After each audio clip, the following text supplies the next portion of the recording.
I'd like to call animal control to order. So, all right. We could do, I think everybody should have a set of minutes in their hand. Do you want to take a look? I'll get there. That's next. Motion to approve. Second. All those in favor? Aye. All right. Do we have any public comment for animal control? Anybody? Anybody? All right. I think we're good. All right, so we're gonna move on, and tonight basically we're just meeting because Steve has some great updates for our building project. So I'm gonna throw it over to Steve for director's report. You got a report in front of you here. First of all, y'all have to excuse me. I have had about the worst allergy attack I've ever experienced in the last couple of days. So I'm having a little trouble talking, and I apologize for all the coughing over there tonight. So July, we were right in line with where we were last year as far as the number of dogs we brought in, the number of dog bites and things we were doing.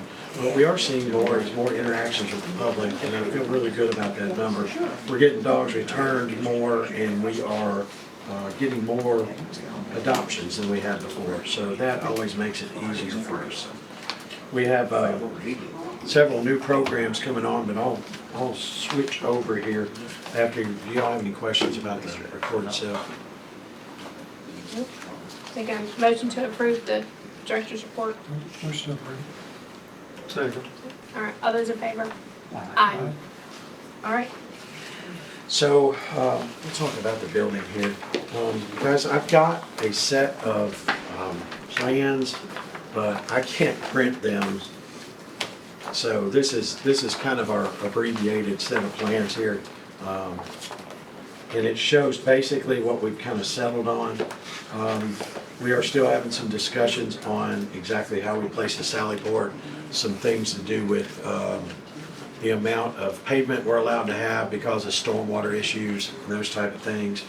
If you flip a couple of pages in, you'll see some renderings. The building is concrete block with a brick veneer that matches the existing building. The new portion is to the rear of the old portion, so it shouldn't look dramatically different than what's there now. I really personally like what's there. I like what they've done, and so we just wanted to carry that on. Roof line is similar, and we feel at this point we have. Well, we're working right now on the bid packet. So we will meet next week with the architect, the engineer, and our finance people here, and they are building our bid packet. It's things I don't know how to do, and so we got to get those folks together and decide how they're going to do that, put that out to bid. We anticipate that we will be ready to issue or ready to accept bids by the end of September, award in November, and that would put us beginning actually digging dirt in January or February. We were a little concerned about the amount of money that we had allocated, and we talked extensively with finance about and Robert about how we had done these projects in the past, how we arrive at these numbers, and how we keep ourselves on track and not end up with a $10 million building and a $3 million budget. They came up with some pretty good ideas. We got our architect and engineer got a local contractor involved. They paid him to actually basically do it like he was bidding on it, and give us an idea of what the local cost would be. The numbers came back, and we're very happy with where we're at. We are within budget. We are building the specs for the equipment right now, and that will go out at the same time. So we're happy with the progress we've made. I wish it moved faster, but every time you call somebody and need something done, they're happy to do it. It just takes 8 weeks to get to you. And so it doesn't take very long for the time to pass. Any questions about the building and where we're at? No? Wendell? Nothing? Okay. A couple of the programs that we're doing, I don't know if you guys saw, we had some news stories and some different things. We placed a rescue dog with the police department in Virginia, Bedford County, Virginia. I think most of y'all know I worked for the county for a long time, and the majority of that I was working for the sheriff. And for a period of time, when I worked for the city of Lebanon, I had a partner that had a canine. And so I learned a lot about police canines. So I observed a dog that we had that was a lot. He was a lot to deal with. He was about a 90-pound black lab that was completely undisciplined, and he would drag you around the parking lot. But he had laser focus, and he liked to play ball. The city of Lebanon's firing range is right across the street from us, which makes for some uncomfortable days at animal control. But this dog didn't seem to mind it one bit and still just wanted to chase the ball. I did as much as take him across the street to the firing range while they were shooting, and he still just wanted to chase the ball. We put some feelers out, and we were able to find somebody that was interested in it. Bedford County sent some people down here. They did an evaluation. They said, yeah, it's worth a try. He went to Western Kentucky to a group that trains dogs. They do drug dogs and they do firearms detection dogs. Stetson has passed every test and is almost done with training. He is about 2 weeks away from graduating from his program. He'll get assigned a handler at that point, and he will go into a Bedford County, Virginia school as a gun detection dog.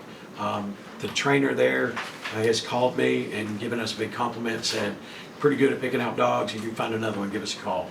So we like that. Some people asked why it didn't go here local. So guys, they would do that if they had the position in a dog opening. I'm sure our sheriff would have jumped on that. He came up to me and said, you should have given that to us, and I laughed.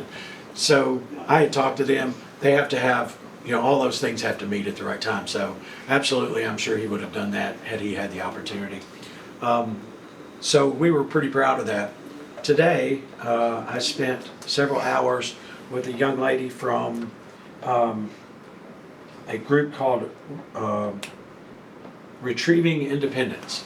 Retrieving Independence is a nonprofit organization, and they work in Tennessee prisons to assist people with job training and learning how to reassimilate into society.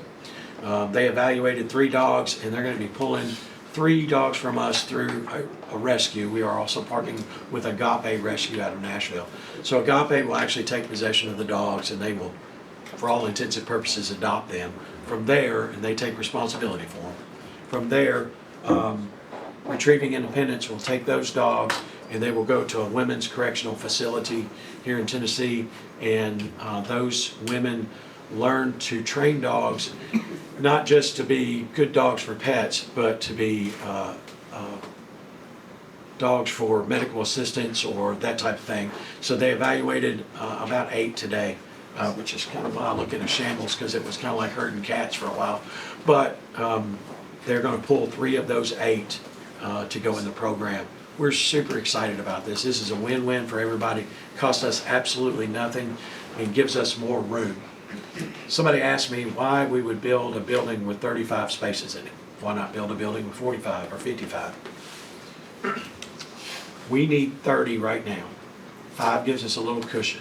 We have to continue programs like this so we don't have to build more walls. This is a huge cost savings for the county, because it not only does it get the dogs out of there, but it keeps us from having to have a larger building. The things that we're doing in this building that y'all have given us just makes it possible for us to do even more of these programs. And I hope, we've got some others we're working. I hope to see some more of this type of stuff in the near future. Super proud of my team. In fact, tomorrow we're doing employee appreciation just for our guys here. We got HR to kick in some stuff, and we're going to feed them dinner, and we've got some volunteers coming. We're going to tell them how much we appreciate them. We got them some fair passes and some other things, and I hope to do that a little bit more often.